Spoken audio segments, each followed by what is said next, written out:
আসবো এবং উনি ওনার কথা রেখেছেন, উনি এসেছেন আমাদের মধ্যে। আপনাকে আবারও আমাদের রিপোর্টার্স ইউনিটির পক্ষ থেকে স্বাগত এবং অভিনন্দন। এখন বক্তব্য রাখার জন্য অনুরোধ করছি আমাদের অহংকার the lord mayor Cardiff city council doctor Bablin Malik. Doctor Bablin Malik এখন বক্তব্য রাখবেন। যেটা বলা হয় আমাদের বাংলায় যেন রক্তের টান। So somehow I stepped into politics. My husband was a supporter and encouragement. I stepped into politics. We hold huge responsibility on our shoulders every day when we, from the migrant population, hold this position.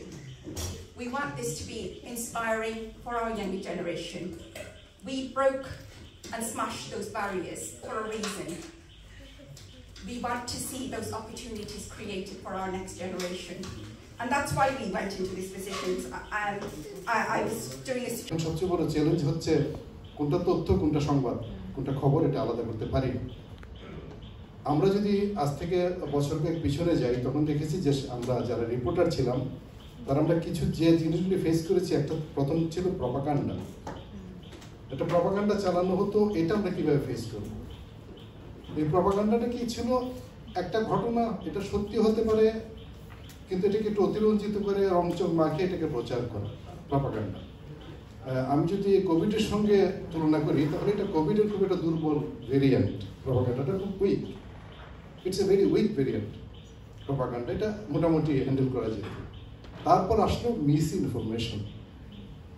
Miss ইনফরমেশনটা কি আমরা যারা reporter আমরা face করি, সেটা হচ্ছে যে আমি একটা তথ্য দিচ্ছি, এটা সত্যি নয়, কিন্তু আমি এটা খুব একটা উদ্দেশ্য নিয়ে দিচ্ছি না, খুব একটা আলটেরিয়র মোটিভ নিয়ে আমি দিচ্ছি না।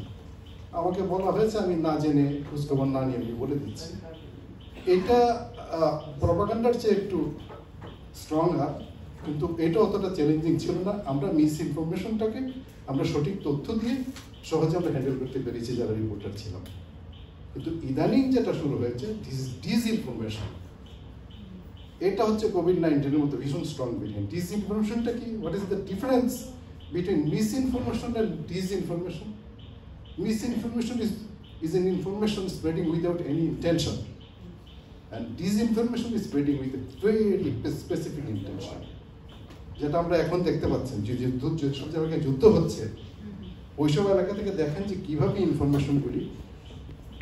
বক্তব্য রাখার জন্য আমাদের ভাবি লর্ড মেয়র, ওনাকে ধন্যবাদ জানাচ্ছি।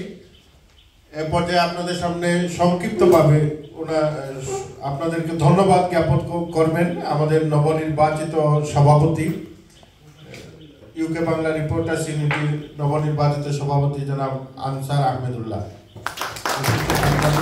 মানবাধিকার কর্মী জনাব আনসার আহমেদুল্লাহ।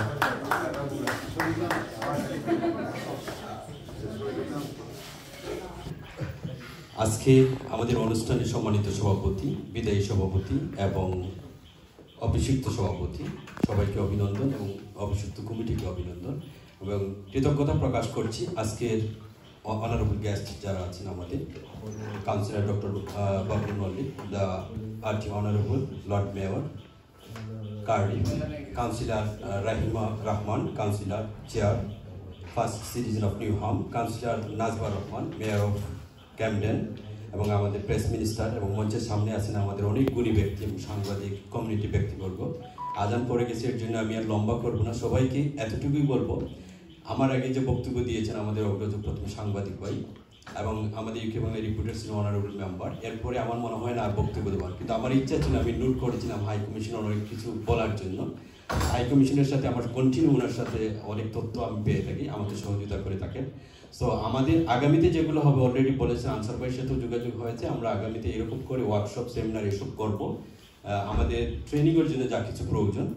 আর আমরা তো ইউকে বাংলা রিপোর্টার্স ইউনিটি তরুণদের, এবং এখানে প্রবীণ সাংবাদিকও আছেন, এখানে আমাদের মূলত শুধু বস্তুনিষ্ঠ সংবাদ প্রেরণের এই কথা নয়, আমরা মানবিক কল্যাণমূলক কাজ করে থাকি, যেটা আমাদের পূর্ববর্তী বক্তারা বলেছেন এবং আপনারা শুনেছেন।